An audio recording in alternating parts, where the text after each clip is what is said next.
Terima kasih Pak. Ini memang saya berterima kasih kepada Allah Subhanahu Wa Taala dan ke Pak Taufikur Rahman yang membuat saya jadi sebetulnya merasa berutang banyak pada beliau ini. Mobil khusus di pernikahan putra beliau.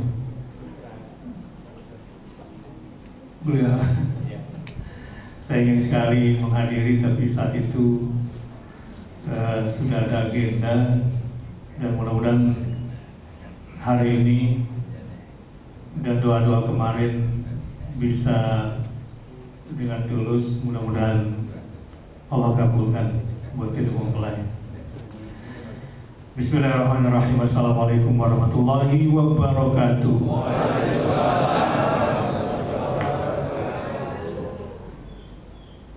Innal hamdalillah nahmaduhu wa nasta'inuhu wa nastaghfiruhu wa na'udzu billahi min shururi anfusina wa min sayyiati a'malina. May yahdihillahu fala mudilla lahu wa may yudlilhu fala hadiya lahu. Asyhadu an la ilaha illallah wahdahu la syarika lahu, lahul mulku wa lahul hamdu, yuhyi wa yumiitu wa huwa hayyun la yamutu bi yadihil khairu wa huwa ala kulli syai'in qadir. Wa nashhadu anna Muhammadan abduhu wa rasuluhu la nabiyya ba'dahu. Allahumma fashalli wa sallim wa barik ala nabiyyina wa habibina wa syafi'ina wa qa'idina wa maulana Muhammadin sallallahu alaihi wa alihi wa sahbihi wa sallim tasliman mazida. Subhanaka la ilma lana illa ma 'allamtana innaka antal alimul hakim. Allahumma ati nufusana taqwaha wa zakkiha anta khairu man zakkaha anta waliyuha wa maulaha. Allahumma anfa'na bima 'allamtana wa 'allimna ma yanfa'una warzuqna 'uluman tanfa'una fid din wad dunya wal akhirah. Allahumma atina al-hikmata allati man utiha faqad utiya khairan katsira. Wa sallallahu ala nabiyina Muhammadin walhamdulillahi rabbil alamin. Kepada seluruh takmir Masjid Al-Ihsan yang dimuliakan Allah dan seluruh jamaah yang berbahagia, muhasabah 2024 dan kebangkitan umat ke depan. Saya kira sebuah tema yang saya suka dan pas sekali momennya memang. Mari kita lihat secara ringkas saja, kita sebagai individu, kita sebagai kepala keluarga atau bagian daripada keluarga, termasuk rumah tangga kita, kemudian masyarakat kita mulai lihat dari masjid, bukan dari yang lain, baru kemudian lihat umat, bangsa, dan Islam, terutama menyongsong kebangkitan Islam pasca insya Allah terhapusnya Israel dari peta dunia. Amin. Bismillah. Pertama dari individu. Ini penting sekali. Saya mengingatkan diri kita semua. A'udzu billahi minasyaitonir rajim. Wal tanzur nafsum ma qaddamat lighad wattaqullah. Innallaha khabirun bima ta'malun. Selalulah memotret diri. Apa yang sudah kita persiapkan, terutama perjumpaan kita dengan Allah Subhanahu Wa Taala. Karena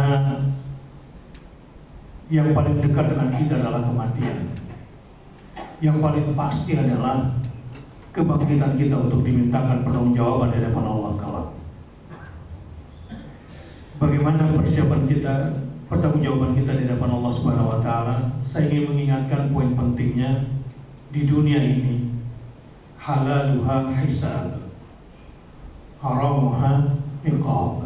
Anda, kalau ada di antara Bapak punya aset banyak, halal tanpa riba, nggak mencuri, tidak menyakiti orang lain, siap-siap untuk dihisab. Mau dihisab lama-lama? Punya harta silakan yang banyak, BPKB nama Anda yang banyak, halal semuanya silakan. IMB pakai nama Anda yang banyak silakan, dan semuanya halal. Sertifikat yang banyak juga silakan, tapi sebanyak itu pula hisabnya. Siapa yang ingin hisabnya panjang di akhirat? Di dunia ini perkara halalnya dihisab, haramnya diadab. Kira-kira enak gak mengejar dunia itu? Enak gak Pak mengejar dunia Pak? Apa yang saya katakan ini fakta gak kira-kira? Halaluha hisab, halalnya saja dihisab. Jadi punya rumah 3 di Pondok Mutiara, 3 lagi di mana perumahan mewahnya, punya hotel sekian banyak, mobil sekian banyak, silahkan. Tapi ketahuilah dunia ini halalnya saja dihisab, kalau haramnya dia. Jadi bagaimana senang menumpuk dunia lebih banyak lagi.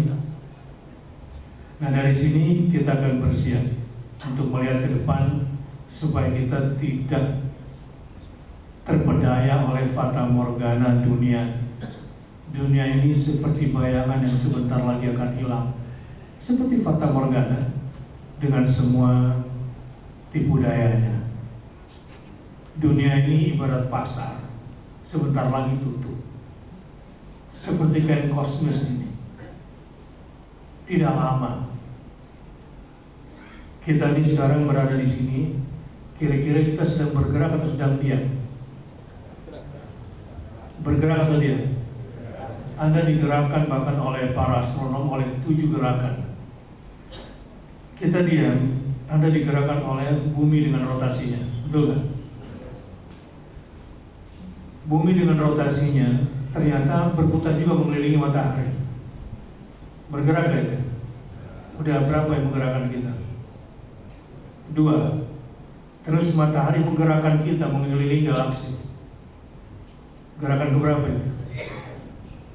Selain matahari bergerak pada dirinya sendiri, dia juga bergerak mengelilingi galaksi. Galaksi ini bergerak kan? Bergerak terus dan mengembang nanti sampai nanti menyatu dengan Andromeda, dan terus bergerak lagi sampai kemudian terjadilah kehancuran ini. Jadi perjalanan kita menuju kemusnahan, menuju kepunahan, kullu syai'in halik illa wajah. Semua akan punah, semua pasti binasa kecuali wajahnya yang mulia, Allah Subhanahu wa Ta'ala. Karenanya saya ingin mengingatkan, jadilah manusia abadi. Jangan jadi manusia bakal punah dengan amal-amal kita. Bagaimana caranya?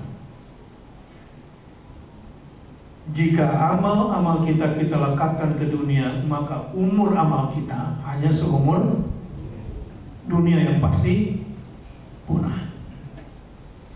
Tapi kalau amal kita lekatkan kepada Dia yang tidak pernah punah, maka amal kita akan abadi.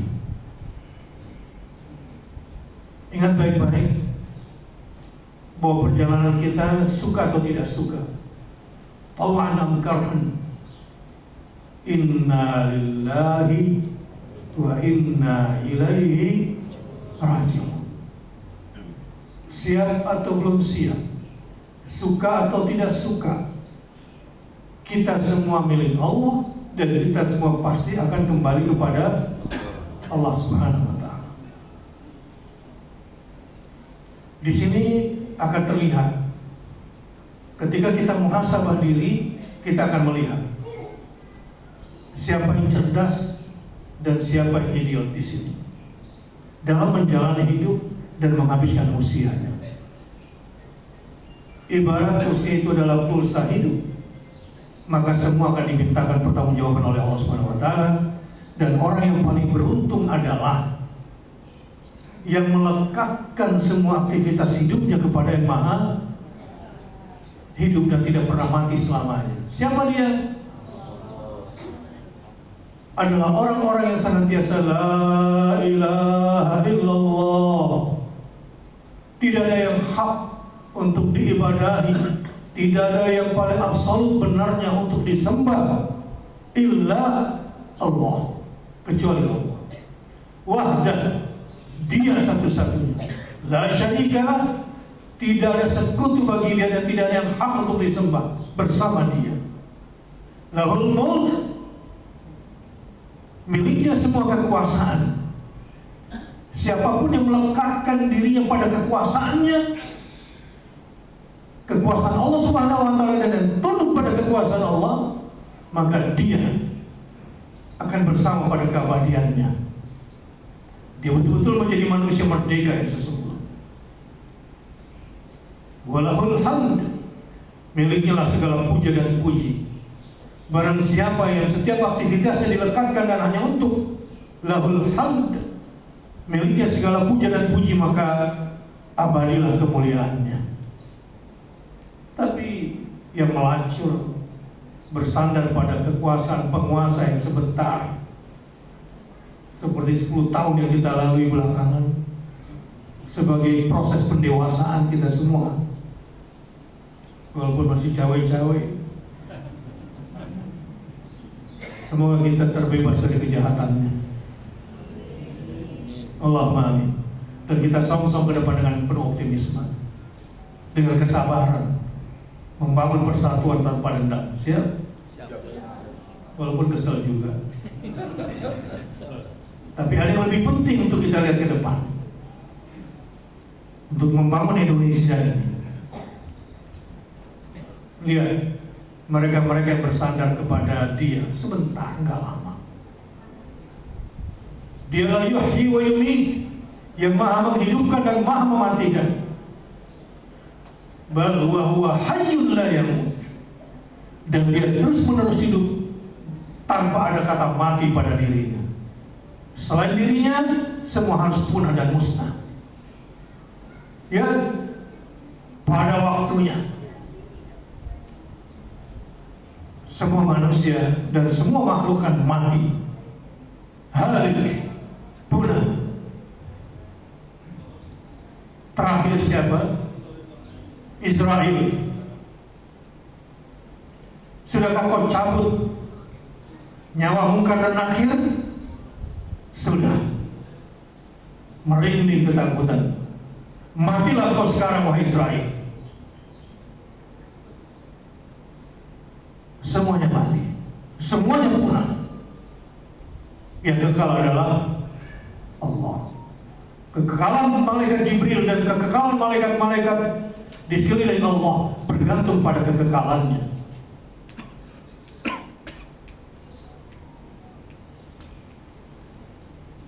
Wa huwa ala kulli syai'in qadir, biyadil khair wa huwa ala kulli syai'in qadir.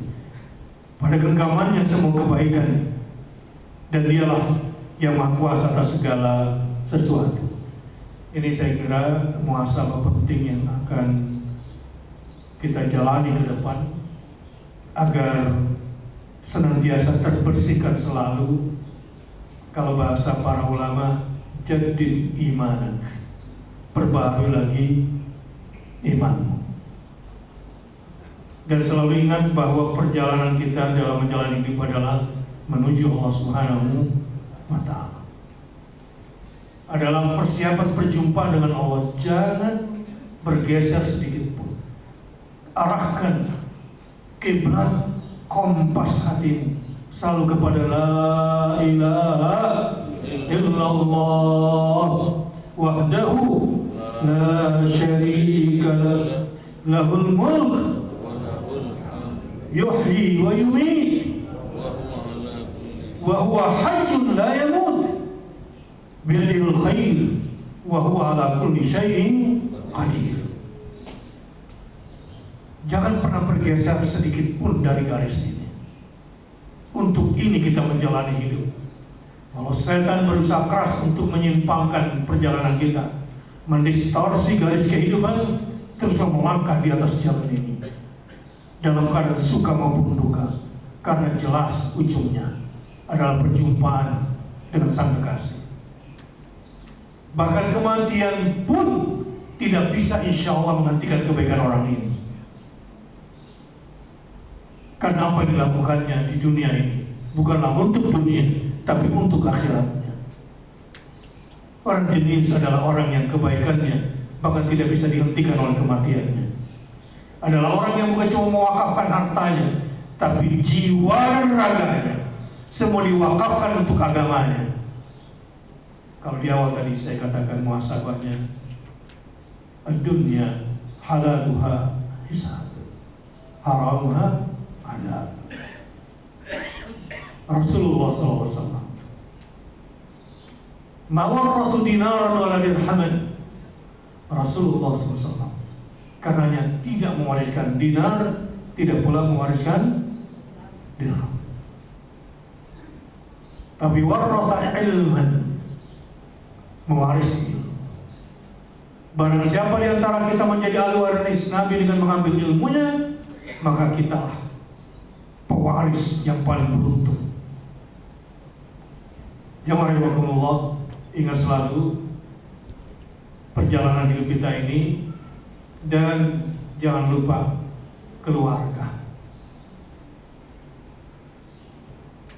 Keluarga kita mau di mana, mau dibawa kemana keluarga kita ini.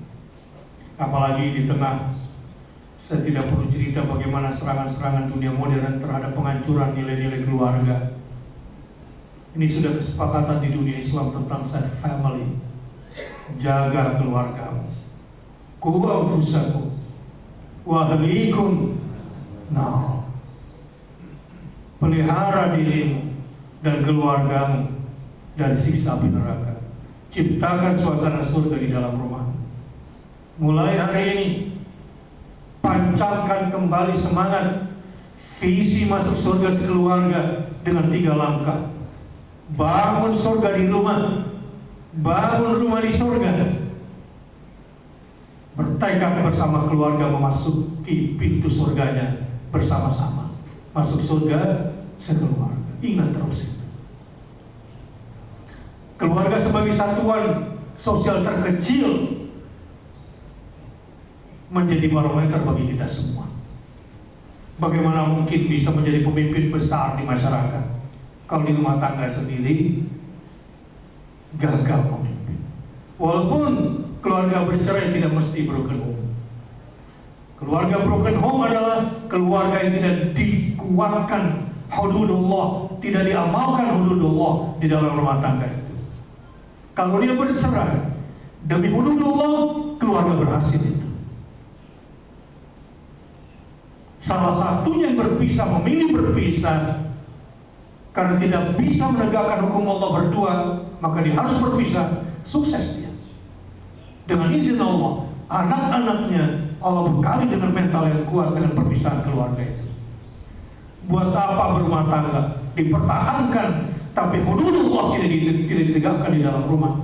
Itu rumah yang disebut broken home. Karenanya talak dan rujuk tekanannya satu, indhanna ayyuqima hududullah. Talak dan cerai dan rujuk dasarnya adalah apakah mungkin jika bersama-sama lagi bisa menegakkan hududullah, aturan-aturan rumah tangga yang ditetapkan oleh Allah, dan menegakkan takwa di dalam rumah tangga. Qu anfusakum, takwa yang di sini ditekankan. Wa ahlikum nar.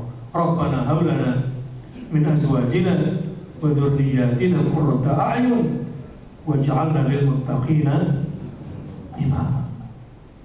Sebagai kepala rumah tangga khususnya, Bapak dan Ibu sekalian, setiap kita akan dimintakan pertanggungjawabannya. Karenanya back to home. Setelah kita memperbaiki diri, maka keluarga kita pun harus kita perbaiki lagi.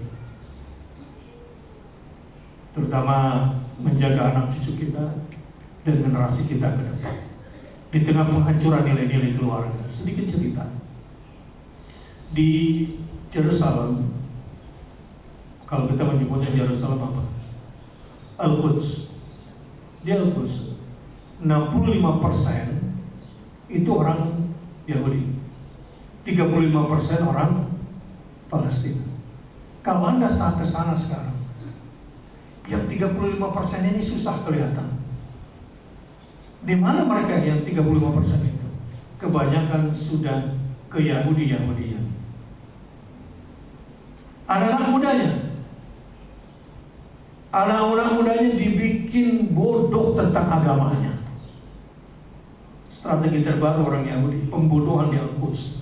Tidak kalah kerasnya dengan pembantaian fisik anak-anak di Gaza. Kalau di Gaza yang dibantai adalah jasadnya, di Al-Quds dan di tepi barat yang dibantai adalah nilai-nilai agamanya. Dibikin bodoh anak di sana. Bagaimana caranya? Sulit mendirikan pendidikan agama di sana. Bahkan di wilayah-wilayah Muslim dibuatkan sekolah-sekolah dengan teknologi tinggi yang menarik bagi anak-anak Muslim supaya masuk ke sekolah Yahudi. Di sana mereka akan dipengaruhi dengan pendekatan teknologi. Masuk kelas atau tidak masuk kelas, pokoknya naik kelas terus. Tidak perlu ada ujian, pokoknya naik kelas terus. Bisa baca atau tidak bisa baca, pintar matematik atau tidak pintar matematik, naik kelas terus. Ya, itu terjadi Al-Quds. Kenapa senyum-senyum? Mendiknas yang lalu. Oh begitu ya. Alhamdulillah, mudah-mudahan Pak Mufti diberkahi oleh Allah Subhanahu wa taala. Itu yang terjadi Al-Quds. Jadi saya nggak ada hubungannya dengan kementerian kita, tapi itu berjalan. Maka 10 tahun terakhir judi online di Indonesia ini marak di pemerintahan dia. Itu siapa, saya lupa namanya. Mudah-mudahan pemerintahan Prabowo ke depan ya merubah ini semua. Allahumma amin. Kita lupakanlah polarisasi sudah. Ya, siap bersatu? Siap. Siap sudah tinggalkan polarisasi? Siap. Ya, Jawa Timur juga insya Allah baik-baik saja ke depan.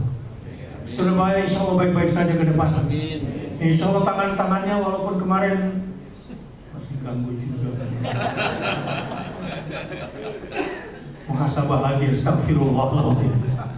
Jakarta 46,95 yang golput, gara-gara apa?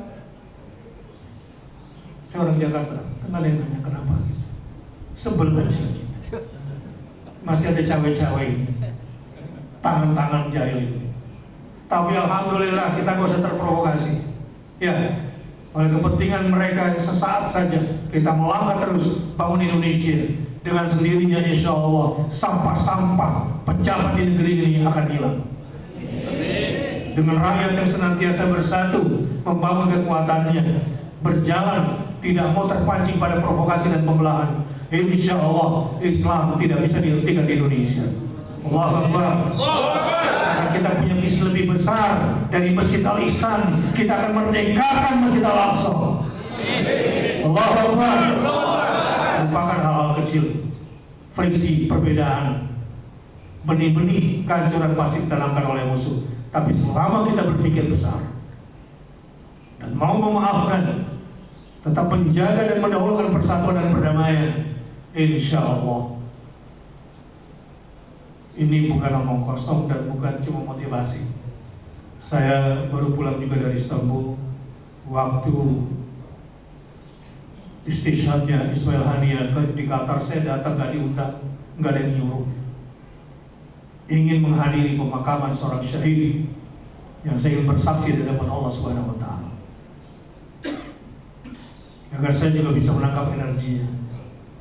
Mudah-mudahan dikenal oleh para arwah yang ada di Baitul Maqdis sana, bahwa kita menjadi bagian memperjuangkan mereka. Keluarga kita pun kita harus siapkan. Jangan sampai keluarga kita hanya samara, sakinah, mawaddah, warahmah tanpa manfaat untuk agama. Buat apa? Buat apa kita membangun keluarga ini, membangun rumah tangga kita semua, agar lahir dari keluarga kita para pejuang-pejuang agama Allah yang menjadi bagian pembebas Baitul Maqdis dari penjajahan. Itu misi keluarga modern Muslim saat ini di tengah genosida, di tengah pembantaian kemanusiaan saat ini. Kita didik anak-anak kita tentang arti kemerdekaan, arti nasionalisme. Saya bangga menjadi orang Indonesia. Orang Arab nggak punya pembukaan undang-undang dasarnya sehebat Indonesia ini. Kalau ada orang Arab melarang demo, benar, karena dia nggak punya bahwa penjajahan di muka bumi harus dihapuskan karena tidak sesuai dengan peri kemanusiaan dan peri keadilan. Orang Indonesia berdemo bahwa penjajahan karena kita lama dijajah, kita harus protes. Bahkan di mana penjajah di muka bumi, Indonesia harus berdemo dan melawan itu semua. Dan alhamdulillah di alinea pertama pembukaan undang-undang dasar kita tidak memikirkan diri sendiri. Walau usia Indonesia saat itu baru 10 tahun, tahun 55 sudah memimpin Asia Afrika dalam sebuah konferensi, dan salah satu poin penting adalah kemerdekaan Palestina. Bangga gak jadi orang Indonesia, Pak? Orang Arab gak punya seperti itu. Baru di alinea berikutnya mikirin dalam negerinya. Betapa besarnya para pemimpin kita, sehingga Allah berikan negara yang besar dan kaya raya ini. Semoga setelah ini Allah kasih kepada kita pemimpin yang hebat. Allahumma. Setelah keluarga kita bangun dan mendidik anak-anak kita, maka ke depan saya bicara tentang masyarakat dan masjid. Alhamdulillah, Masjid Al-Ihsan ini di tengah komplek, walaupun mungil cita-citanya besar, visinya besar, dan saya tahu bahwa masjid ini memang secara bangunan kecil, tapi energinya insya Allah besar dan hasil. Dan saya kira bisa lebih besar lagi kalau Masjid Al-Ihsan, kan biasanya tuh masjid berpikirnya satu, memikirkan masjidnya, dua, memikirkan jamaah sholatnya, tiga, memikirkan jamaah masjidnya di luar sholat, betul kan? Setelah itu mikirin apa lagi? Biasanya cuma puas sampai di situ. Ke depan, insya Allah Masjid Al-Ihsan ini akan menjadi bagian dari apa yang Allah isyaratkan di dalam surah Al-Isra, alladzi barakna haulah. Yang Allah berkahi di sekelilingnya Al-Aqsa itu maksudnya adalah termasuk Masjid Al-Ihsan jika takmirnya, jamaahnya memikirkan kemerdekaan Al-Aqsa dari penjajahan, maka keberkahan akan turun sampai ke sini. Itu salah satu tafsir ulama tentang alladzi barakna haulahu. Subhanalladzi asra bi 'abdihi lailan minal masjidil haram ila masjidil aqsa alladzi barakna haulahu linuriyahu min ayatina innahu huwas samiul basir.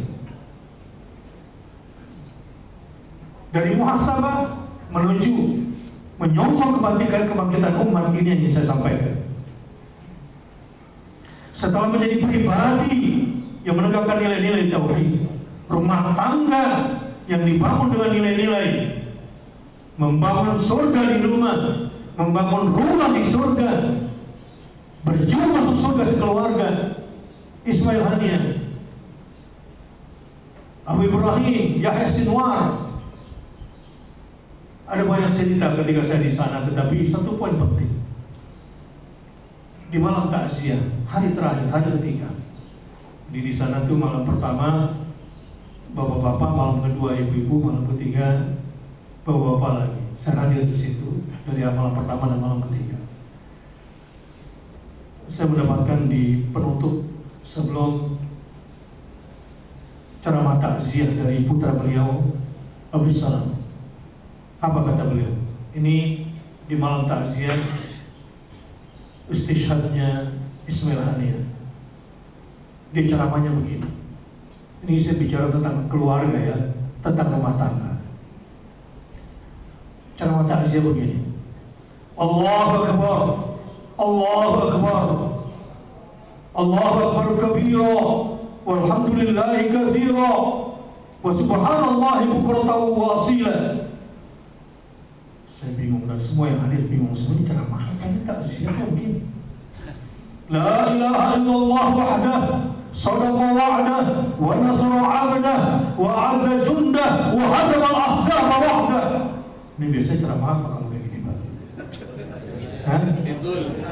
Idul Fitri atau Idul Adha? Kita semua terdiam. Na'am, innahu 'aidun syahid. Ya, khutbah saya adalah khutbah Aid, hari raya kesyahidan ayah saya. Gak ada tangisan, gak ada melo seperti bapak-bapak meneteskan air mata nonton drama Korea.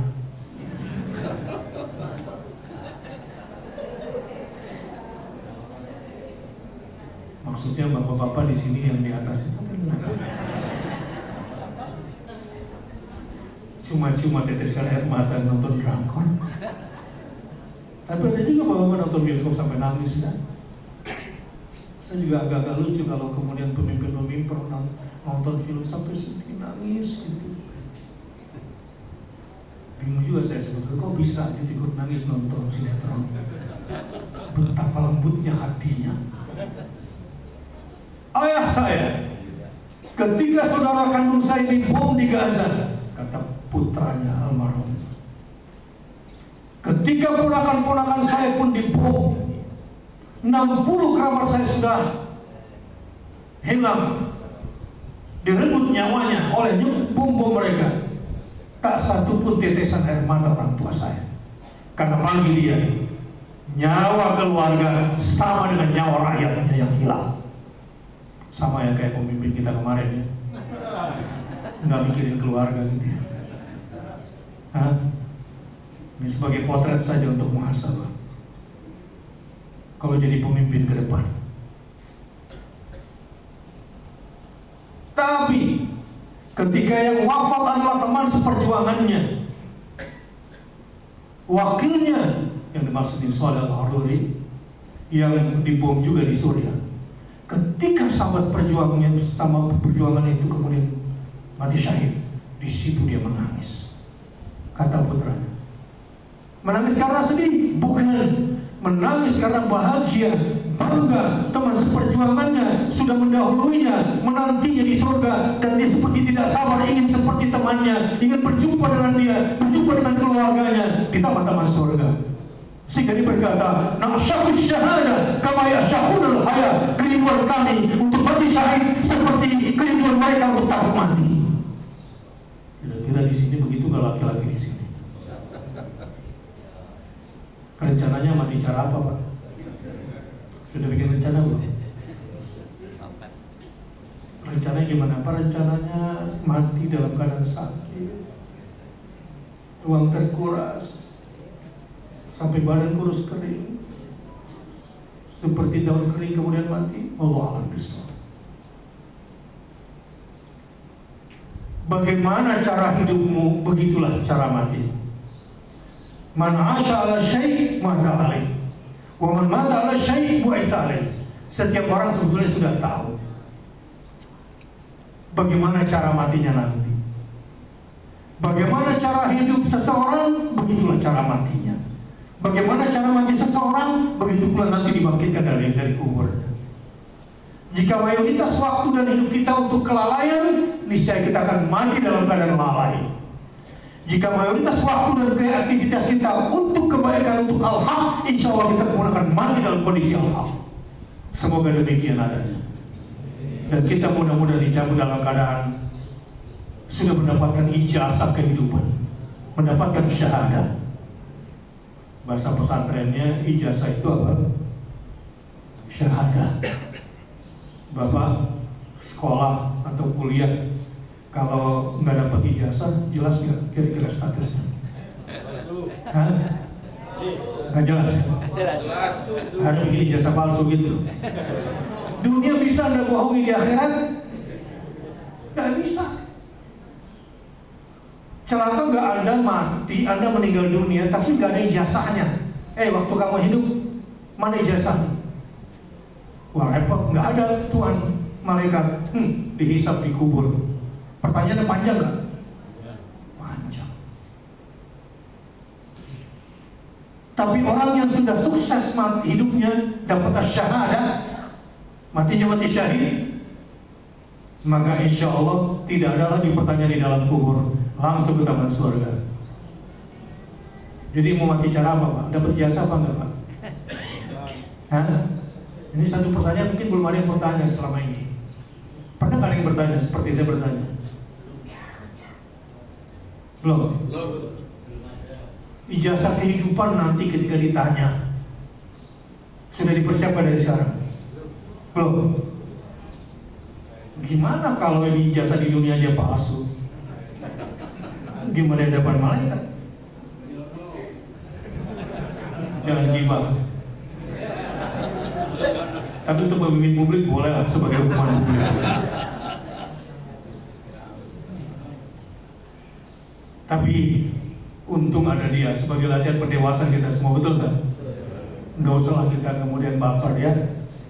Dia udah jadi masuk, insya Allah akan jadi Pithecanthropus erectus yang akan meletus gitu. Dia akan menjadi masa lalu. Ya, kita sekarang menatap masa. Pertanyaannya kita kira-kira ada mempersiapkan ijazah kehidupan. Ijazah kehidupan tergantung cara mati kita. Kita mendapatkan syahadah atau tidak mendapatkan syahadah, mati syahid atau tidak mati syahid.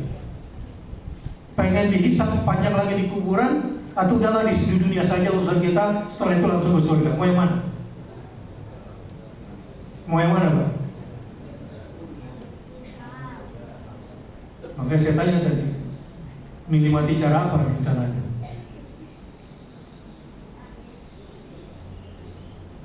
Apakah ingin mati sampai kita nggak kuat angkat badan sendiri gitu? Atau seperti Rasulullah dalam usia segar 63 tahun kemudian wafat dengan izin Allah, nggak lama-lama? Rencana yang mana kira-kira? Ini pertanyaannya horor ya. Tidak kan kita lagi muhasabah dan menyongsong kebangkitan umat ini dulu yang kita pertanyakan supaya mentalnya kuat. Sekarang, Bismillah, kita bicara menyongsong kebangkitan umat. Kemarin saya ngobrol, ya terus terang saya ngobrol dengan Pak Wamenlu pulang dari Qatar. Waktu di Saudi saya tanya, terima kasih atas ucapan Anda di dunia Arab. Karena dunia Arab ini sudah terbelenggu. Sudah terbelenggu karena Arab sudah kontrakan. Kalau kita lihat bagaimana Indonesia ke depan tergantung geopolitik global ke depan kan. Betul kan? Jadi kalau ingin melihat, dan saya bicara dari sisi dakwah. Jadi outlook dakwah judulnya, bukan outlook ekonomi 2025 ya. Outlook dakwah dan kehidupan yang akan mempengaruhi kita ke depan. Terpilihnya Trump akan merubah kembali peta global ini. Walaupun Amerika mungkin tidak sekuat dulu, karena boleh jadi nanti mungkin Iran akan kontrak bersama Rusia sebelum pelantikan Trump. Begitu juga Biden sudah mengganggu Trump sebelum pelantikan. Ketika ICC mengeluarkan surat penangkapan untuk Netanyahu, itu sebetulnya karena Biden yang melepaskannya. Silakan aja dibikin surat. Artinya Amerika tidak sepenuhnya lagi mendukung Israel. Kalaupun ada pendukungnya hanyalah faksi-faksi saja. Kalaupun ada negara-negara kecil kan di PBB itu ya, sebagian besar kan sebetulnya sudah lepas tangan, termasuk itu Amerika di Eropa. Nggak ada masalah kalau Israel dihapus dari peta dunia, karena semua sudah melihat dan semua sudah jengkel. Dan ternyata ke depan baik Saudi Arabia maupun Emirat rupanya katanya sudah agak lelah. Bingung juga dengan langkahnya yang ambigu. Ya, terutama Emirat terdepan mengajak dunia Islam semuanya untuk normalisasi hubungan dengan Israel. Nah, Trump ke depan juga akan membawa misi Abraham Accord.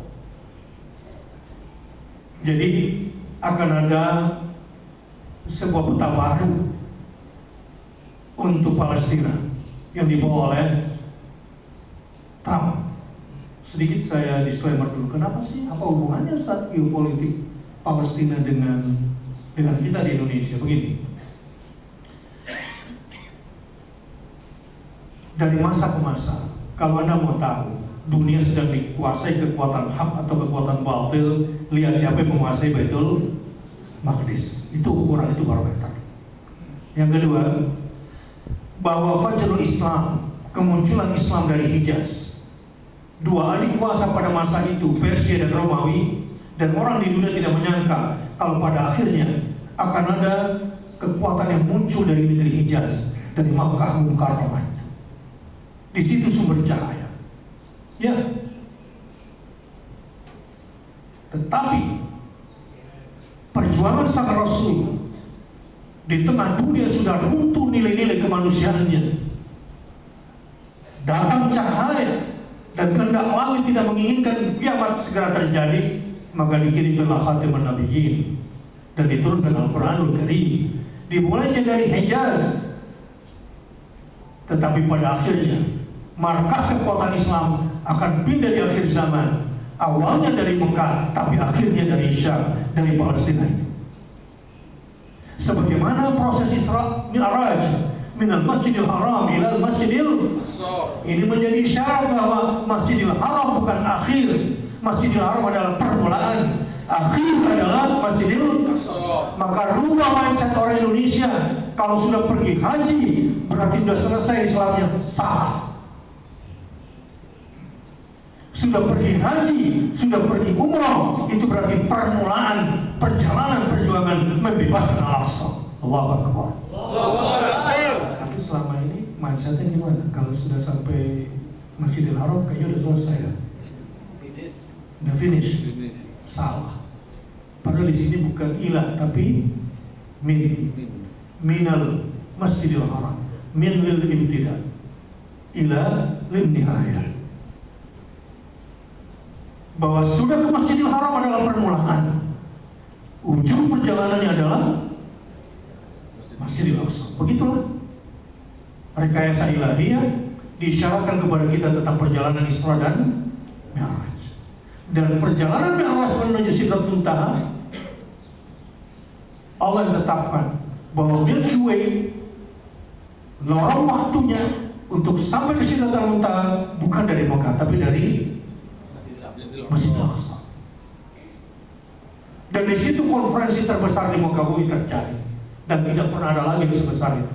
Ketika pesertanya adalah manusia-manusia terbaik muka bumi, para nabi dan rasul yang dipimpin oleh Rasulullah SAW, sebagai isyarat bahwa itulah nihaya. Di situ akhir perjuangan. Dan saya kembali lagi, Indonesia diharapkan untuk itu. Yang paling konsisten di dunia, bersatu antara masyarakat.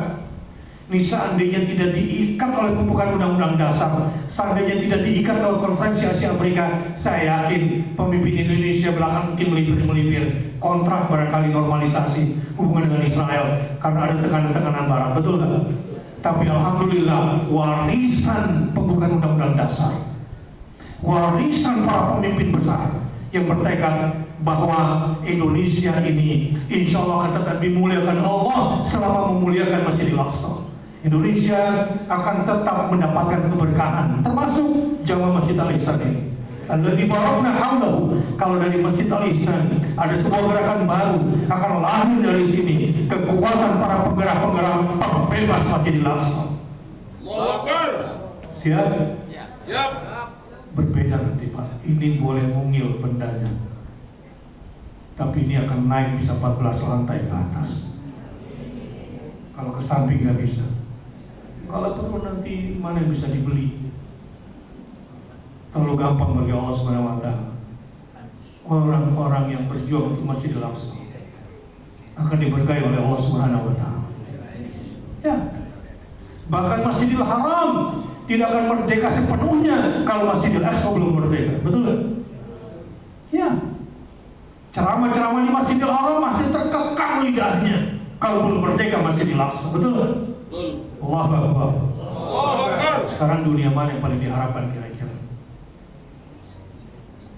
Dunia Islam mana yang paling diharapkan untuk menjadi pembebas Baitul Maqdis? Dari konferensi ke konferensi terakhir. Ini Indonesia, tapi nggak boleh salah langkah. Nggak boleh salah langkah. Bahkan saya yakin komitmen Pak Prabowo dan Ketua MPR yang kemarin menggelegar di hari pelantikannya tentang Palestina, betul nggak? Ya. Perlu nggak kira-kira dibantu agar tidak goyang itu ucapan itu? Perlu nggak direalisasikan apa yang diucapkan itu? Perlu nggak tekanan masyarakat agar Pak Presiden kita bisa bilang, nih masyarakat saya yang ingin Al-Aqsa merdeka dan saya tidak mau tanda tangan kontrak normalisasi hubungan dengan Anda. Perlu nggak itu? Kalau kita katakan kira-kira gimana jadinya?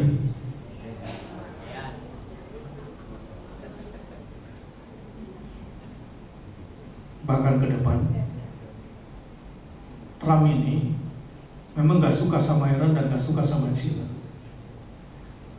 Dia dekat sama Turki dan kemarin Prabowo juga mendapatkan sambutan di sana. Jadi secara geopolitik kita lihat ke depan. Outlook dakwah yang saya pikirkan dan selalu yang menjadi barometer adalah Al-Aqsa itu, Baitul Maqdis itu. Karena itu merupakan barometer. Nah karenanya pada kesempatan yang berbahagia ini, sebelum kita tanya jawab, menyongsong kebangkitan umat tidak bisa kecuali dari masjid.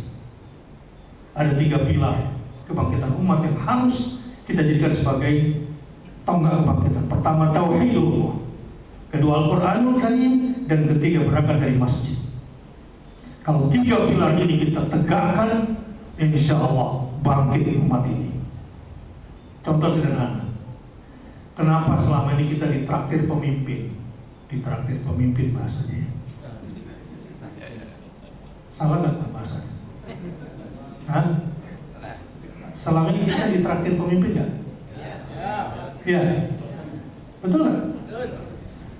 Pemimpinnya cari ongkos buat kampanye, rakyatnya wali piro.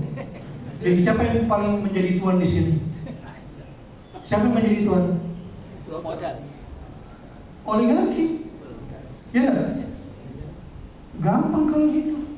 Oke, saya bantu sekian triliun, tapi bikinin PSN ya di PIK 2. La haula wala quwwata illa billah. Karena butuh fresh money, diterima nggak pasti bodoh ini? Terima. Seandainya tidak diprotes, kira-kira jadi nggak PSN itu? Jadi. Gara-gara diprotes dan harus panjang protesnya. Dibikin kekuatan rakyat lawan aguan, bingung nggak dia? Tiba-tiba kemudian bilang, saya akan bangun masjid di sini 10 hektar. Selesai gitu, yang dicuri ribuan hektar, belum kita dikasih 10 hektar. Hei, setiap jengkal tanah Indonesia ini direbut dengan nyawa, dengan darah, bukan cuma darah dan nyawa para pahlawan, keluarganya dikorbankan. Betul nggak? Tanah Surabaya banyak nggak diambil-ambilin? Hah?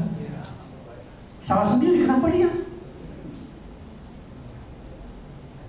Selama ada dia di kota-kota besar, dia bekerja sama dengan oknum-oknum aparat,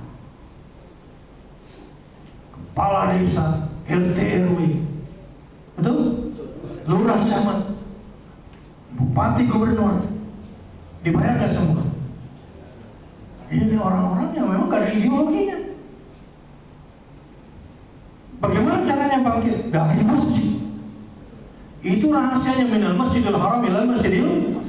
Seorang peneliti sudah 35 tahun. Kenapa kita nggak bisa merdeka sampai 76 tahun? Rupanya kita terlalu fokus pada i'dad siasi dan i'dad askari. Terlalu fokus pada persiapan politik dan kekuatan militer. Lupa i'dad ma'arifi. Lupa pada kekuatan pengetahuan yang paling fundamental. Kenapa Allah belum hentikan perang? Kenapa Allah biarkan terjadi pembantaian kemanusiaan hari ini? Maunya kita kalau berdoa berhenti perang, begitu kan? Maunya kita kirim pasukan dan kemudian hentikan. Tapi kenapa sampai sekarang belum terjadi?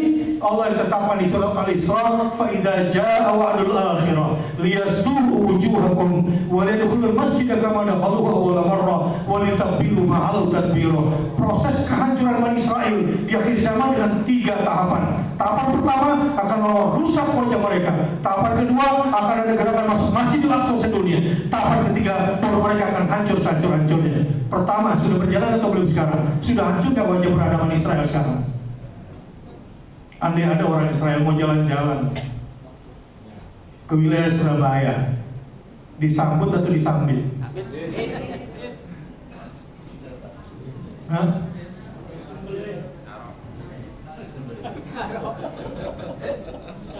Sambut atau disambit? Wah, disate seorang Madura. Rusak gak wajah mereka sudah? Sudah jengkel kan orang sedunia? Ini sengaja, ini rekayasa Allah SWT. Dan perang kemungkinan akan panjang. Perang kemungkinan akan panjang. Saya tidak tahu gencatan senjata di Lebanon sampai kapan. Tapi Netanyahu kalau sampai terjadi gencatan senjata di Gaza berarti dia kalah. Dan dia akan dipenjara. Dan harus memperluas eskalasi perang. Bahkan Cina akan membuat eskalasi lebih luas untuk membangun Israel Raya. Padahal di Gaza sendiri tidak ada titik tengah. Kalaupun nanti ada Abraham Accord yang tujuannya mengusir orang Gaza ke Sinai, mengusir orang-orang tepi barat ke Jordania, walau Mesir dan Jordania secara ekonomi belum siap, Amerika paksakan itu, insya Allah di Gaza masih bertahan. Bahkan mereka salah alamat ketika mulai melaporkan orang dari utara Gaza. Orang utara Gaza itu terkenal kuat dan teguh, kayak orang Surabaya insya Allah. Allahu Akbar. Dilamparkan mereka. Kayak apa? Sidoarjo. Kan satu lah. Ya. Anda telah sampai di apa namanya? Bandara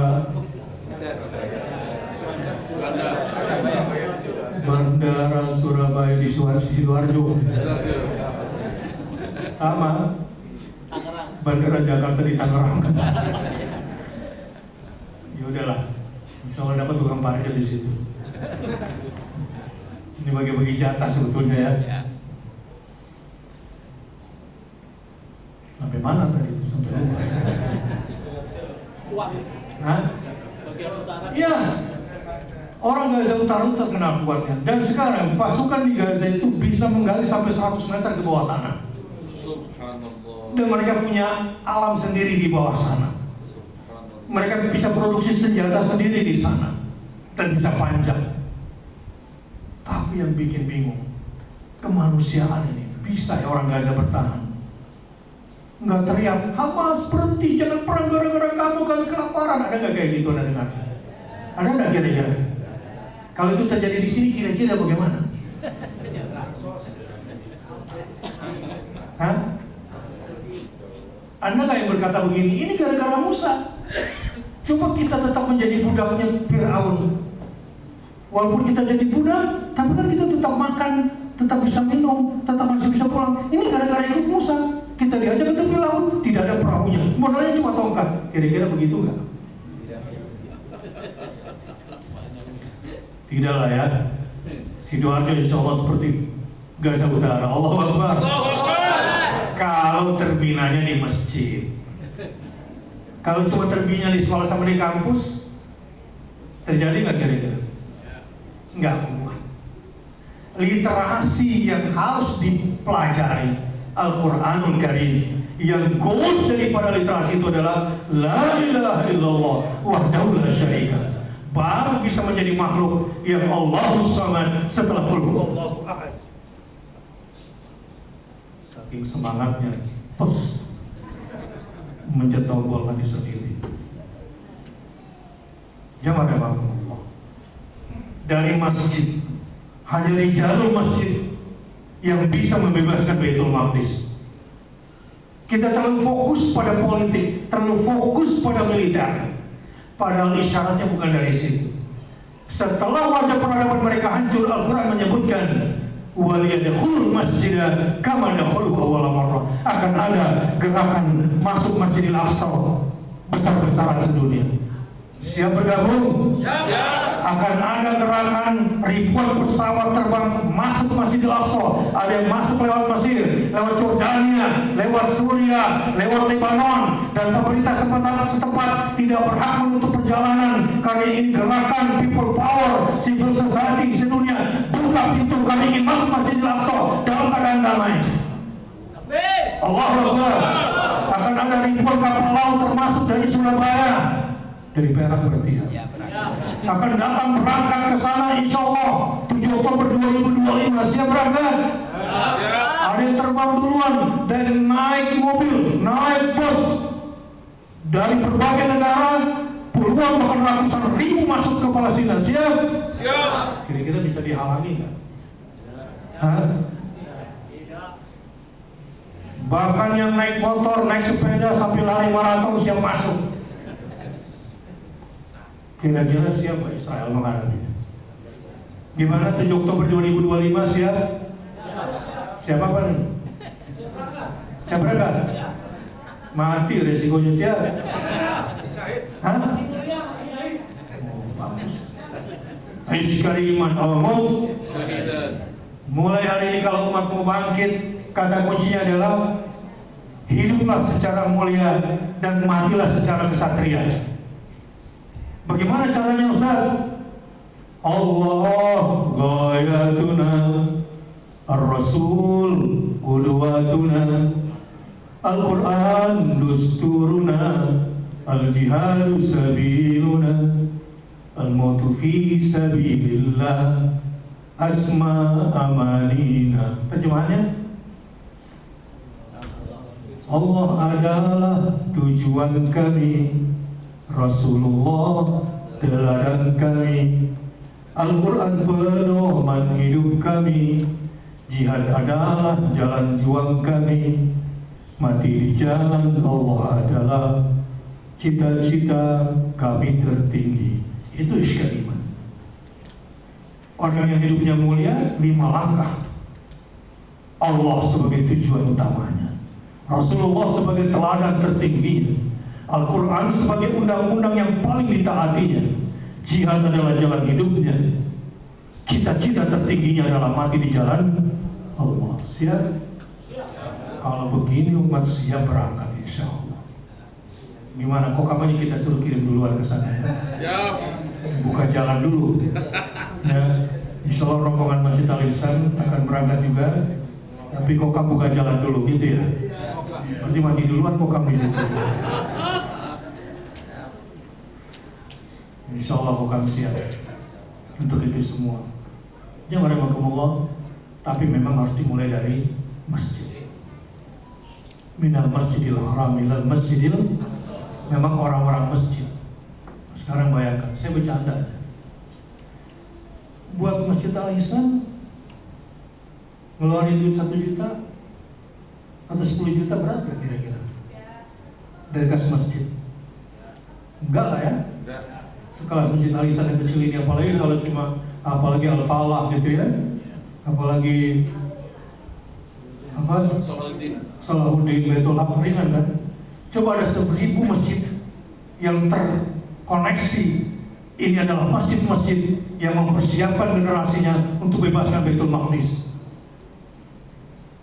Ya, kalau kita bicara angka 1000 masjid aja kali 1 juta 1 miliar gampang lah ya. Untuk memberangkatkan jamaahnya membebaskan Al-Aqsa. Allahu Akbar. Allahu Akbar. 10 juta juga ringan, betul nggak? Udah 10 miliar itu 1000 masjid. Katanya ada 800.000 masjid di Indonesia. Ada masjid agung, ada masjid jami, ada masjid biasa, ada musola, ada surau. 800.000, nggak usah banyak deh. 1000 saja masjid kayak begini di Indonesia kemudian terkoneksi. Min masjid di Indonesia ila Masjidil Aqsa. Akan bangkit 1000 masjid dari Indonesia yang akan membebaskan Masjidil Aqsa. Kira-kira untuk bangsanya sendiri dia siap tak berkorban? Pasti. Mulai ke depan kira-kira mau lagi ditraktir pemimpin oleh oligarki? Tidak. Bagaimana kalau ke depan yang traktir pemimpin adalah masjid? Berani? Berani? Berani. Banyakkan mana duit masjid sama duit oligarki? Hah? Banyak masjid insya Allah, terutama keberkahannya. Amin. Ya. Apalagi kalau relawan yang bergerak semua. Mudah-mudahan masjid kita buka 24 jam ya. Karena banyak sekarang masjid yang tutupnya lebih cepat daripada mall. Habis sisa. Mau tutup jam berapa di Surabaya? 10. Masjid tutupnya jam berapa? Jam 8. La haula wala quwwata illa billah. Ya Allah. Kenapa mesti ditutup jam 8? Hah?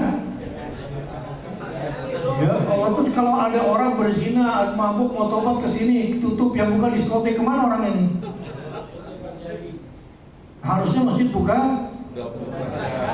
memberikan pelayanan kepada umat. Masa masjid takut kehilangan kain celengnya, maka dikunci.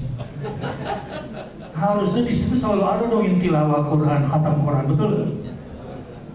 Malam-malam ditegakkan qiyamul yang mulai, benar? Jamaah sholat subuh dan isyanya sebanyak ini. Kita bina lagi generasi dari masjid insya Allah, dan tidak akan bisa ada yang meruntuhkan kita selama tauhid yang kita tegakkan, Quran sebagai sumber literasi kita, dan dari masjid kita membangun umat, membangun jaringan. Ya, cuma yang pecah belah ini kalau ada politik masuk nih. Ya, untuk kepentingan sesaat. Makanya bagus kalau masjid ini independen, dari bantu sama siapa-siapa kecuali oleh jamaahnya sendiri, sehingga jaketnya tetaplah. Tapi di sini terjadi nggak sih rebutan masjid antara ormas? Jadi. Hah? Jadi. Di Sidoarjo. Itu dinamika. Nggak seru hidup ini kalau nggak ada tekanan, betul nggak?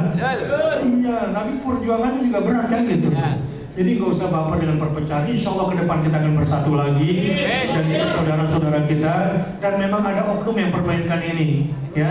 Jangan mau terpancing sama saudara, karena ada yang memainkan ini di atas. Nggak usah terpancing.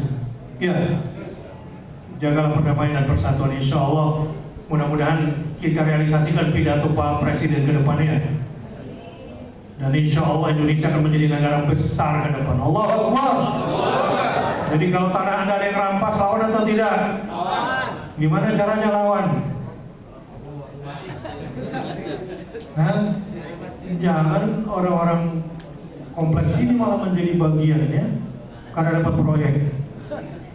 Kasihan rakyat kecil, betul nggak? Bukan cuma di sini, di semua kota besar di Indonesia.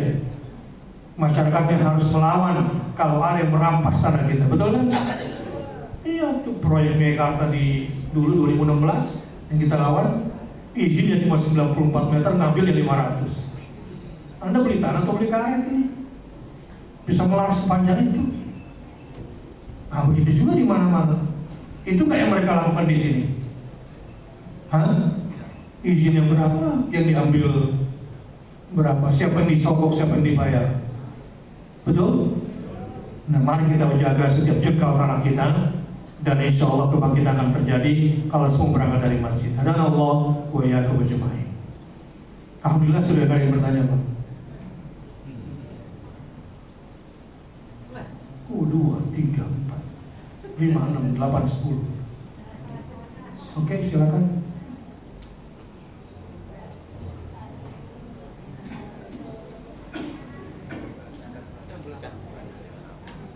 Yang dekat dulu, silakan.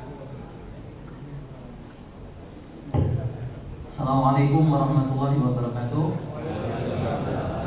Terima kasih waktunya. Langsung saja. Ini kebetulan saya barusan nemu dokumen Komite of 300. Komite of 300. Ya, dari sebuah tweet Telegram. Dan ini relate sekali dengan yang terjadi di kita. Dan ini adalah usaha-usaha untuk menghambat kebangkitan umat Islam. Dan ini sudah saya share juga ke grup Muhammadiyah Indonesia, dan mungkin di grup Kokam juga sudah ada, tapi sayangnya bahasa Inggris. Jadi ada 18 poin. Dan tadi semua yang Ustadz sampaikan itu ada di sini semua. Nah, inilah momen kita untuk membangkitkan semangat lagi, karena saya ingat 2018 Ustadz Bahtiar pernah di Umsida kan? Nah, itu juga menjadikan setelah berapa tahun ya? 2018 sampai sekarang 3 hari. 6 tahun ya, 3 hari ya. 3 hari kita tidur ya kan, semangat lagi. Sebenarnya semalam saya mau ke Alfala tapi nggak temanya kurang begitu greget. Akhirnya saya pulang kan. Ya udah, saya dapat info pagi langsung ke sini dan mudah-mudahan dari poin 18 poin ini nanti bisa menjadikan tolak ukur kita dalam membangkitkan umat Islam dan untuk counter attack. Karena ini semuanya relate sekali dengan apa yang disampaikan Ustaz tadi. Jadi salah satu poinnya itu ada masalah pendidikan, itu di poin 18, reduksi pendidikan. Jadi yang disampaikan Ustaz Bahtiar Nasir tadi, pendidikan kita dibikin merdeka kan? Nah, itu ada juga di sini. Terus ada juga hal-hal yang masalah legalisasi drug dan pornografi. Ini yang poin-poin penting bagi kita. Terus ada juga tentang perang asimetris. Nah, itu sangat detail sekali. Mohon hal ini supaya bisa diulas, jadi kita semua bisa memahaminya. Terima kasih. Baik, jadi memang termasuk juga penghancuran nilai-nilai keluarga tadi ya. Jadi pendidikan perempuan, contoh ini di Al-Quds, mereka bikin undang-undang atas nama hak asasi manusia, sehingga orang-orang tua di Al-Quds tidak bisa mengendalikan anaknya sendiri. Dibikin undang-undang umur 13 tahun, dia merdeka menentukan jalan hidupnya. Jadi anak-anak muda di sana bertato, rambutnya juga dari warna-warnanya, tidak beda dengan anak-anak Yahudi di sana. Tapi anak Yahudi diberikan pendidikan yang benar, nggak dikasih merdeka, dididik dengan serius dan pendidikan serius. Anak-anak Palestina digoda dengan teknologi, sama dengan anak kita dengan gadgetnya semua, dibikin bodoh. Terus kalau ada anak-anak di Al-Quds yang terpapar narkoba, dikasih $500 untuk rehabilitasi diri. Anak itu dikasih $500. Saya mau nanya, kalau anak kena narkoba, dikasih $500, untuk apa kira-kira? Beli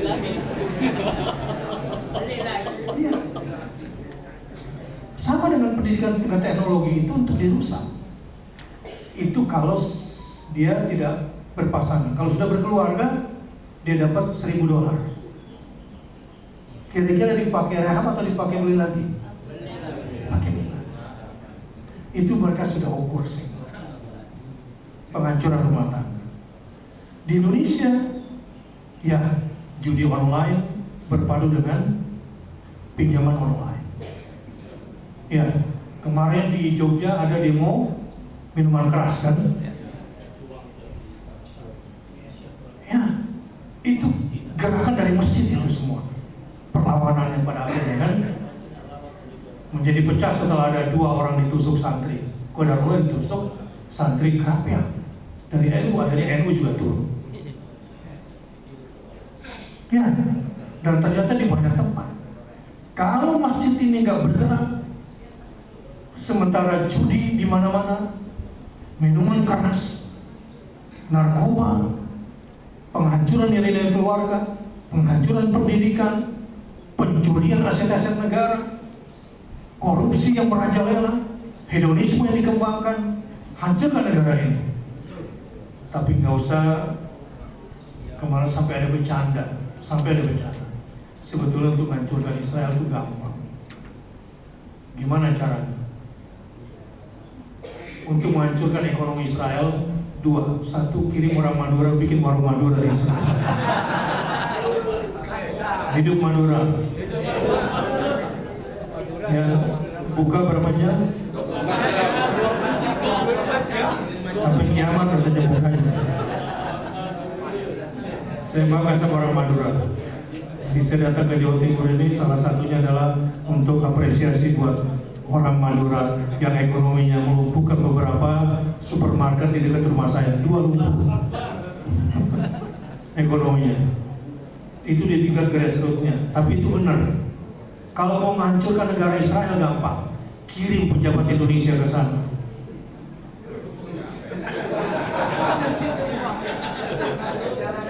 Mau menghancurkan negara Israel, kirim pejabat, apa yang dikerjain kira-kira?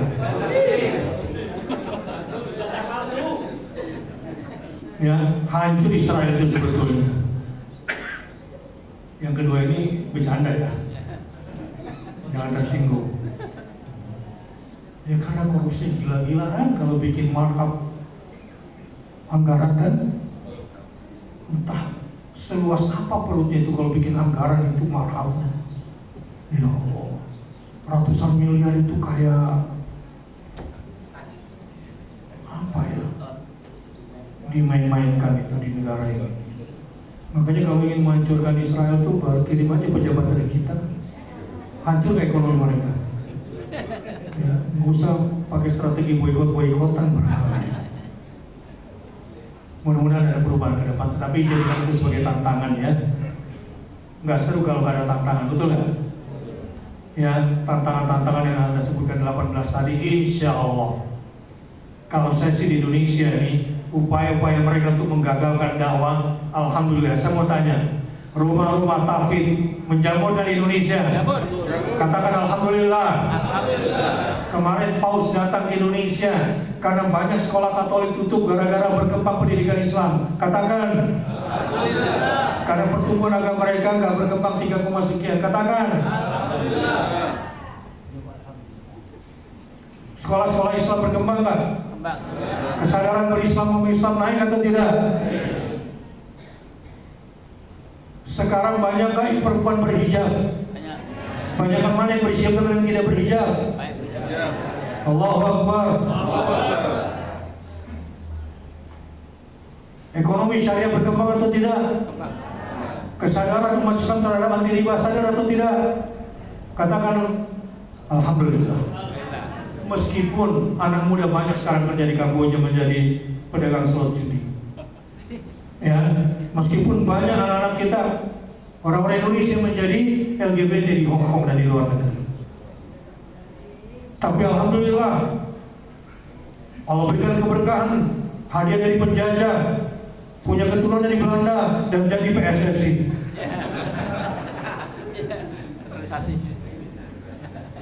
Itu salah satu keberkahan. Ya, Allahu Akbar. Jadi kita berpikir positif ke depan dengan semua dinamika yang kita hadapi. Jadi nggak usah baper dengan masa lalu. Begitu ya.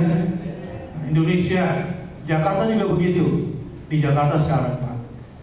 Kira-kira nanti kalau ada putaran kedua menang siapa? Sekarang kan pengamat baru bisa bilang nanti angka 90%. Ya. Yang 10% nanti ke 1 atau ke nomor 3 gitu kan. Ini mungkin yang Jawa Timur nggak bikin di Jakarta, kalau saya coba sampaikan. Jangan lupa yang 46 ini nunggu ini. 46 nunggu, kalau Anda macam-macam curang, ini yang 40% akan bergerak di Jakarta. Ya, udah muak sama dia. Yang 46% nggak ikut ini karena alasan apa di Jakarta? Kesel aja ngeliat bercanda ini semua. Permainan ini semua sebetulnya. Ya walaupun kemarin ada yang marah-marah juga gitu kan. Ya saya sebut namanya Hasto gitu kan. Marah sama Jokowi kan. Ya tapi kan mereka mengandang Islam juga kan bareng-bareng untuk sama-sama, betul gak? Pokoknya intinya dia nggak mau ada Islam, betul gak? Nah sekarang pada butuh Islam atau tidak? Nah kita ngopi aja dulu. Kita sambil gelar tikar kita nonton. Udah Anda mau berkuasa kan silakan berkelahi saja. Kita maunya cara yang fair, gitu ya. Giliran dia yang diintimidasi, diperkusi, teriak-teriak, diperkusi sama Jokowi. Kemarin siapa yang melakukan itu? Kan?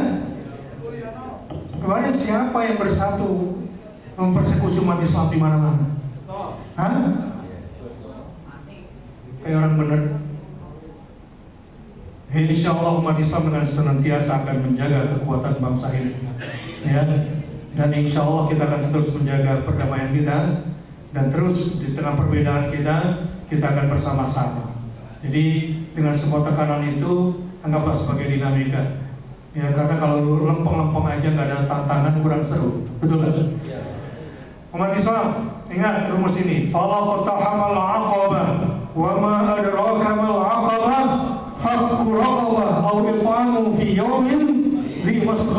yatiman dza maqrabah wa miskinan dza matrabah. Wahai para pemuda, pilih jalan sulit. Mengapa mereka tidak memilih jalan mendaki lagi suka? Tahukah kamu apa jalan mendaki lagi suka itu? Ada dua pilihan yang baik. Pertama, bebaskan budak dari perbudakan, atau beri makan pada saat kelaparan. Kalau pemuda-pemudanya hari ini memilih jalan sulit, anak muda tidak mau menjadi generasi stroberi, orang tua tidak juga menjadi orang tua stroberi. Orang tua stroberi gimana? Dia nggak mau anaknya susah kayak dia dulu. Ini parah. Pilih jalan sulit. Karena Quran memberitahukan kalau kamu pilih jalan sulit yang mana? Bebaskan perbudakan dari bebaskan budak dari perbudakan, bebaskan orang-orang yang sedang kelaparan walaupun kamu sedang melapar di masa kelaparan. Yatiman dza maqrabah wa miskinan dza matrabah. Muliakan yatim-yatim terdekat kamu dan beri makan orang-orang miskin di sekitar kamu yang terdekat, maka Allah akan menangkan kamu. Kalau umat Islam mau kuat, harus berani memilih jalan mendaki. Saya mau nanya, kalau mendaki sampai ke atas atau tidak? Iya. Capek atau tidak? Tapi jelasnya sampai ke atas. Jelas. Kalau menurun sampai ke atas atau tidak? Ringan atau tidak menurun itu? Ringan. Sampai ke atas atau di bawah nanti? Maka cara berpikirnya mulai sekarang dirubah umat ini. Pilih yang sulit atau pilih yang mudah? Saya ulangi. Pilih yang sulit atau pilih yang mudah? Lihat nih, melihat ayat fa innamal usri yusran, innamal usri. Selama ini salah berpikirnya. Kalau dia dapat kesulitan, nasihatnya begini. Sabarlah. Di balik kesulitan selalu ada kemudahan, gitu kan? Berpikirnya terlalu survival. Enggak begitu berpikirnya. Pilih yang sulit, karena di balik satu kesulitan ada dua kemudahan. Selalu pilih yang sulit, karena orang memilih yang sulit akan bertemu dengan kemudahan. Dan untuk mendapatkan kemudahan harus berani memilih yang sulit. Anak muda berani begitu. Kalau begitu cara berpikirnya, kamu akan selalu siap menghadapi tantangan. Dan memang harus begitu cara berpikir. Baru umat bisa bangkit. Sekali lagi saya mau tanya, buat para pemuda, pilih yang sulit atau pilih yang mudah?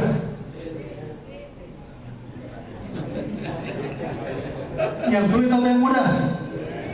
Kalau pilih yang mudah akan menuai kesulitan, pilih yang sulit akan menuai rumusnya. Pilih yang mudah atau yang sulit? Nah, udah normal nih sekarang. Ya, jadi nanti kalau ada tantangan kayak gitu, ada yang 18, ada yang 20, ada yang 30, lawan atau jangan? Lawan, bangkit terus. Ya. Jadi kalau kita nanti dihadapkan pada tantangan-tantangan mereka, kita lawan terus. Baik, pertanyaan kedua. Assalamualaikum warahmatullahi wabarakatuh. Waalaikumsalam warahmatullahi wabarakatuh. Ini yang beruntung yang dekat mic kayaknya. Sehubungan dengan perkembangan zaman kemarin di Surabaya ada dua peristiwa yang mengejutkan. Ada Ustaz Habibullah Al-Irsad, Majelis Tabligh pimpinan daerah Muhammadiyah Surabaya, hilang. Sampai sekarang belum ditemukan. Iya, saya dengar. Kemudian yang kedua, menyedihkan sekali, di UNER mungkin ada alumni UNER mengadakan pesta LGBT. Ya. Itu diresmikan oleh salah satu dosennya. Mahasiswa yang lain protes tidak direkan. Kemudian yang ketiga, bagaimana caranya kita mendidik para mubalik agar mau merangkul. Banyaknya kafe-kafe malam itu semuanya kalau dilihat KTP-nya Islam. Ya. Banyak di kafe, mudah minuman keras dipermudah oleh desa, perangkat desa juga mempermudah. Ya. Dan yang keempat, banyaknya adu domba. Ya. Orang warga Muhammadiyah, pimpinan ranting Muhammadiyah baru di Seraten Banyuwangi mendirikan masjid dilarang oleh saudara sebelah. Ya. Nah, bagaimana cara teknis untuk bisa merangkul mereka agar bisa berdamai sehingga tidak ada pecah belah. Mari Terima sama-sama. kasih. Ya mari bersama-sama ucapkan hasbunallah wa ni'mal wakil. La ilaha illahu alaihi tawakkalna wa huwa rabbul arsyil azim. Ya, fenomena hilangnya saudara kita semoga baik-baik saja insyaallah. Jangan juga terlalu bernegatif thinking dulu. Mudah-mudahan beliau dalam keadaan baik-baik saja. Allahumma sampai terbukti nanti apa yang terjadi. Jadi nggak usah terlalu dibesarkan dulu. Kita kerja keras mencarinya sambil berprasangka baik. Insya Allah baik-baik saja. Begitu pula kasus yang disebutkan tadi itu adalah bagian daripada tantangan yang harus kita hadapi. Nggak mungkin dakwah ini flat. Ya, makanya saya bilang berani memilih yang sulit supaya kita nggak stres, kita nggak lemah, dan insya Allah kita selalu menjadi pemenang dengan izin dan pertolongan Allah. Makanya katakan hasbunallah wa ni'mal maula. Lalu kita bedah satu-satu, hadapi semuanya. Masing-masing jalankan tugas, masing-masing bagi tugas. LGBT menuju akhir zaman semakin berkembang. Ya, menjaga anak laki-laki sama sulitnya dengan menjaga anak perempuan saat ini. Yang macam-macam gangguan dan sudah menyebar kemana-mana. Tapi ketahuilah bahwa ini bagian dari cara Allah Subhanahu Wa Taala untuk menyaring orang-orang yang beriman, untuk dilihat siapa yang sungguh-sungguh dalam iman, dalam dakwah dan perjuangannya. Insya Allah situasi yang menekan ini akan membuat kita menjadi pedang seperti pedang katana, ya, ibarat per truk 2000 lapis. Truk itu kemudian jadi satu pedang, meskipun tipis dan goyang-goyang, tapi sangat tajam dan kuat. Itu pula yang membuat kita jadi berlian insya Allah. Jadi jangan pernah gentar, jangan pernah mundur, hadapi dengan senyum. Katakan hasbi Allah, la ilaha illahu, alaihi tawakkaltu, wa huwa rabbul arsyil azim. Ini karakter dai yang kuat, terus melangkah. Jika satu hari lemah, jangan putus asa, bangkitlah terus dan bersinergilah ya dalam menghadapi setiap tantangan itu. Karena dunia ini diciptakan oleh Allah Subhanahu Wa Taala memang seperti ini. Tetapi saya katakan Indonesia alhamdulillah dari masa ke masa pertumbuhan Islam, kekuatan Islam semakin lebih baik. Alhamdulillah. Namun jangan lalai ya terhadap bagaimana kerja-kerja musuh yang bekerja di dalam tubuh umat Islam ini, bahkan bekerja di tubuh lembaga Islam ini. Tetaplah pelihara selama kita masih menegakkan tauhid dan selama kita terus bercermin pada Al-Quran dan menjadikan Quran sebagai pedoman hidup dan menjadikan masjid sebagai tempat kita bergerak. Insya Allah semua bisa kita kalahkan, semua bisa kita taklukkan, asal kita bersabar di jalan Allah Subhanahu Wa Taala. Ya, tetap bangkit dan tetap buat strategi melawan mereka satu persatu. Seperti yang disebutkan tadi, insya Allah Majelis Tabligh, Majelis Tarjih di Muhammadiyah, alhamdulillah lembaga-lembaga pendidikan terus bergerak. Dan kalau ada yang mau adu domba dengan teman sebelah, ya jangan jadi domba. Jadilah orang berakal. Dia juga cuma orang yang dipakai. Nggak usah juga terlalu mementingkan harga diri. Sabar sebentar, jangan terprovokasi. Hadapi semua dengan akal sehat. Saya sendiri kalau mau marah-marah, Pak, saya paling sering dipersekusi. Dan orang yang paling dilarang ceramah di kementerian, di BUMN nomor 1 saya. Tapi hari ini saya masih berusaha menurunkan berat badan. Jadi nggak kekurangan hidup ini. Alhamdulillah, hadapi semua dengan baik sangka, dan ini bagian daripada proses pendewasaan umat. Ya, proses pendewasaan umat. Tetaplah dewasa, tetaplah berakal sehat, tetaplah berdakwah sampai tetes darah penghabisan. Jangan berhenti. Allahu Akbar. Dengan cara cerdas. Sampai jam berapa saya harus disetrap berdiri seperti ini? Ya, itu enak duduk, saya berdiri. Ibu-ibu ada perwakilan satu orang? Ibu-ibu Ada perwakilannya di belakang itu ada. Miknya sampai ke belakang. Mendingan ibu maju ke depan supaya sampai nggak kira-kira ada waktu. ada ibu-ibu? Ibu-ibu ada?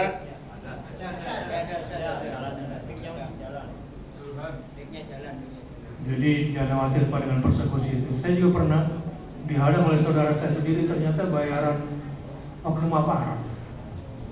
Ya, waktu di Malang. Oh iya? Ya, waktu kalau kita umat gerak itu habis mereka. Tapi kan itu yang mereka mau, kita berkelahi. Ya, sing waras. Oh, saya suka sekali dengan jargon ini. Ya, tapi kita nggak diam kan. Sebetulnya kalau kita mau balas balik gampang. Lalu di mobil saya berempat sama dia dan saya di belakang, dia di depan nyetir, bodoh nggak? Bodoh nggak? Nih, saya dipersekusi, ya. Terus saya di belakang berdua, ya. Dia di depan nyetir mobil, bodoh nggak kira-kira?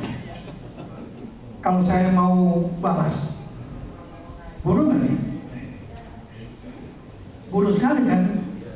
Mungkin nggak pernah nonton film kali dia ya. Gampang banget kan buat saya kalau ingin membalas kan.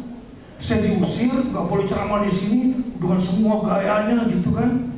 Saya juga tahu cobaannya besar ini. Ini disentil dikit lehernya sebetulnya sudah selesai. Baru ngawal saya duduk di belakang, dia di depan berdua. Ya Allah, tolongnya kelewatan. Saya pentung aja dikit, saya selesai itu dari belakang. Masuk gagah di depan menghentikan ceramah. Padahal nggak punya otak kan? Saya tahu. Ini saudara saya. Dan ada para non-muslim yang membayar dia di Malang. Saya sudah cek. Oh, cuma segitu aja Pak. Amplop. Uang sedikit. Dengan akal kita akan terus bergerak insya Allah. Dan mereka akan putus asa karena Islam tidak bisa di stop. Dan sebentar lagi kekuatan Islam bangkit di muka bumi. Ya, sabar sebentar, ya, sabar. Karena kekuatan kita di sini. Lanjut, Ibu. Assalamualaikum warahmatullahi wabarakatuh. Waalaikumsalam warahmatullahi wabarakatuh.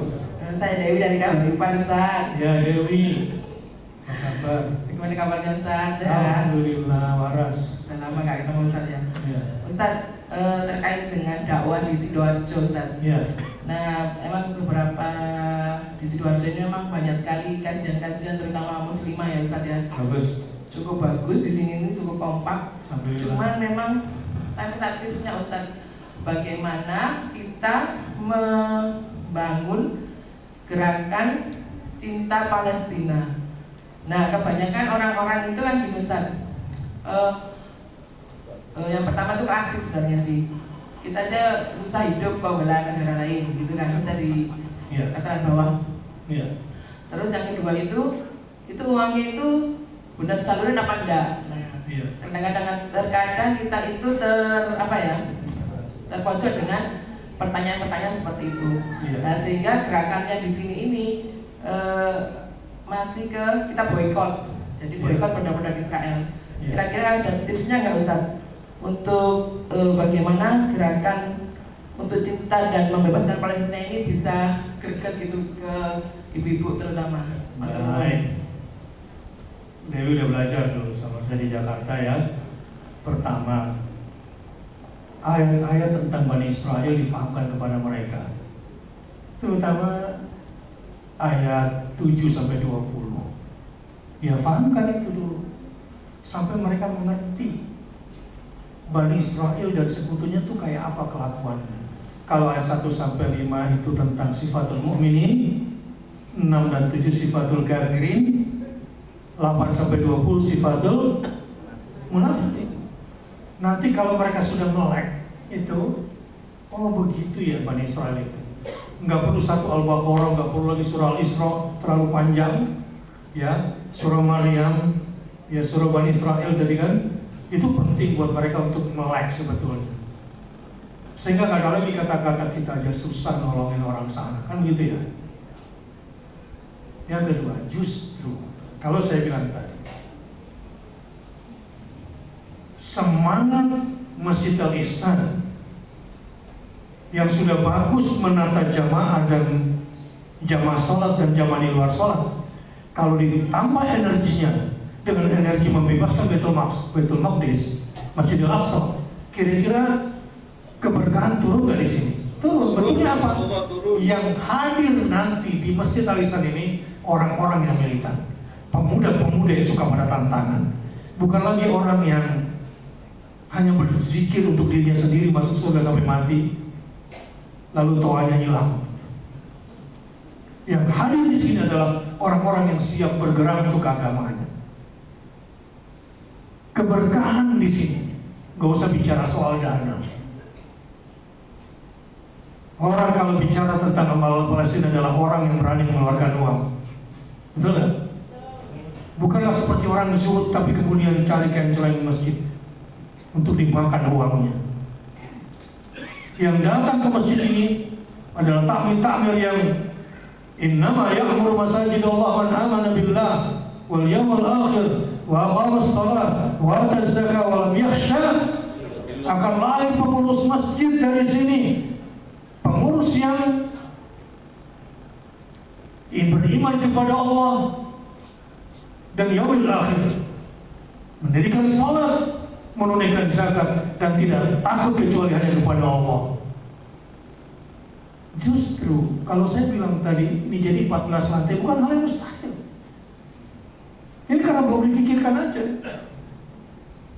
Datang teman saya dari Singapura, masjid Singapura kan segini juga kecilnya, tapi kemudian dianalisis, lalu bikin wakaf produktif, jadi 14 masjid, 14 lantai.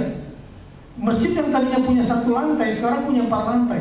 Setelah 10 tahun, investor wakaf produktif udah untung, modal sudah balik, masjid sudah jadi 4 lantai, 10 lantai itu menjadi masjid. Di situ ada, tergantung analisisnya secara ekonomi. Di situ ada squash, di situ ada fitness, di situ ada lapangan, di situ ada penginapan. Jadi masjidnya kaya raya. Semangatnya yang penting. Dari orang-orang yang memang berpikir besar untuk masjid, apalagi di scale up semangatnya untuk membebaskan Baitul Maqdis, keberkahan datang ke situ. Allahu Akbar. Allahu Akbar. Jadi bumi Baitul Maqdis itu, Al-Aqsa itu bumi khafidatur rafi'ah. Yang merendahkan akan direndahkan, yang memuliakan akan dimuliakan. Ketika Pak Prabowo, ketika Ketua MPR kita untuk Palestina, ketika wamen bicara di Arab, ya kita untuk merdekakan Palestina, itu orang-orang Arab goyang itu. Ya, baru statement belum dikerjain kan? Kalau sungguh-sungguh. Jadi kalau kita memikirkan mereka sebetulnya bukan untuk mereka, tapi untuk kita sendiri. Di tengah generasi yang sekarang mulai lembek, jangankan Indonesia, Eropa sekarang belajar nggak apa arti nasionalisme pada Gaza. Eropa belajar nggak arti pentingnya kemerdekaan, benar nggak? Banyak nggak orang masuk Islam gara-gara Gaza? Banyak. Itu kalau orang punya otak, ya. Tapi kalau cuma otak-otak di kepalanya, boleh lagi kalau itu ya. Jadi insya Allah Dewi mulai dari narasi, kemudian ceritakan bagaimana mereka mampu bertahan, dan kemudian orang-orang yang Eropa masuk Islam baru dia kagum nanti. Ya, cerita-cerita yang sederhana saja, begitu ya. Mereka juga nggak butuh kok tenaga dari kita. Yang penting bantuan doa dari kita dan harta dari kita, mereka siap bertempur. Karena kalau kita turun belum tentu malah menguntungkan, malah ngerecokin. kecuali kita bikin gerakan masuk Masjidil Aqsa sedunia. Betul nggak? Insya Allah nanti di Surabaya kita bikin Indonesia Peace Convoy, kendaraan bermotor, kendaraan mobil kita bersatu konvoy latihan. Siap? Siap. Kita bikin besar-besaran di sini Indonesia Peace Convoy. Karena kita selalu akan bikin World Muslim Convoy. Latihan. Kita keliling dulu. Kalau selama ini pakai jalan-jalan, besok-besok kita pakai kendaraan. Siap? Siap. Siap. Ya semua happy yang tadinya nggak tahu, karena kalau pakai jalan orangnya itu aja nggak? Ya. Ya. Nah kalau pakai motor, pakai mobil, semua masyarakat tahu nggak kira-kira? Ya. Siapa? Siap. Saya tunggu panitianya. Saya udah jalan di 7 kota. Nanti di Kalsel dan dari Malang sudah siap juga nanti Januari ke Bromo. Kalau Surabaya kemana kira-kira? Kita konvoy bersama-sama di situ. Keluarkan mobil terbaiknya, motor terbaiknya. Kita perlihatkan kepada dunia. Sampai satu hari nanti se-Indonesia kita bergerak. Indonesia kita ganti Malaysia, Turki, Pakistan, ini saja negara kalau bergerak seluruh dunia akan ikut. Gerakan masuk Masjidil Aqsa sedunia. Siap? Kapan rencananya? Latihan dulu ya. Baik, demikianlah mudah-mudahan semangat kebangkitan ini kembali bergelora di dalam jiwa kita, dan perbaikilah dari tauhid kita, dari ibadah kita, tentu dari akhlak kita dan perjuangan kita. Dari kita sebagai individu, kita sebagai rumah tangga, dan dari masjid kita semua berangkat. Insya Allah Indonesia sekarang yang diharapkan terdepan menyongsong kebangkitan Islam sedunia. Allahu Akbar. Subhanallahumma bihamdika asyhadu an la ilaha illa anta astaghfiruka wa atubu ilaik. Wassalamualaikum warahmatullahi wabarakatuh. Waalaikumsalam warahmatullahi wabarakatuh. Mari kita berdoa. Bismillahirrahmanirrahim. La ilaha illa anta subhanaka inna kunna minadh dhalimin. La ilaha illa anta subhanaka inna kunna minadh dhalimin. La ilaha illa anta subhanaka inna kunna minadh dhalimin. Alhamdulillah Rabbil Alamin, hamdan yuafi ni'amahu wa yukafi'u mazidah. Ya Rabbana wa lakal hamdu kama yanbaghi li jalali wajhikal karim wa 'azimi sultanik. Allahumma salli wa sallim ala nabiyyina Muhammad wa ala ali Muhammad. Allahumma ighfir lil muslimina wal muslimat wal mu'minina wal mu'minat al ahya'i minhum wal amwat innaka samii'un qariibun mujibud da'wat. Rabbana ighfir lana dhunubana wa israfana fi amrina وثبت أقدامنا وانصرنا على القوم الكافرين. اللهم انصر إخواننا المجاهدين في فلسطين. اللهم انصر إخواننا المستضعفين في فلسطين. اللهم أعز الإسلام والمسلمين واصلح ولاة المسلمين واصلح ذات بينهم وانصرهم على عدوك وعدوهم. ربنا تقبل منا إنك أنت السميع العليم وتب علينا إنك أنت التواب الرحيم. ربنا هب لنا من أزواجنا وذرياتنا قرة أعين واجعلنا للمتقين إماما. ربنا أوزعنا أن نشكر نعمتك التي أنعمت علينا وعلى والدينا وأن نعمل صالحا ترضاه وادخلنا برحمتك في عبادك الصالحين واغفر لنا في ذرياتنا إنا تبنا إليك وإنا من المسلمين. ربنا اجعلنا مقيمي الصلاة ومن ذرياتنا ربنا وتقبل دعاء. ربنا آتنا من لدنك رحمة وهيئ لنا من أمرنا رشدا. ربنا آتنا في الدنيا حسنة وفي الآخرة حسنة وقنا عذاب النار. وصلى الله على نبينا محمد صلى الله عليه وسلم. سبحان ربك رب العزة عما يصفون وسلام على المرسلين والحمد لله رب العالمين. أقول قولي هذا واستغفر الله لي ولكم والسلام عليكم ورحمة الله وبركاته.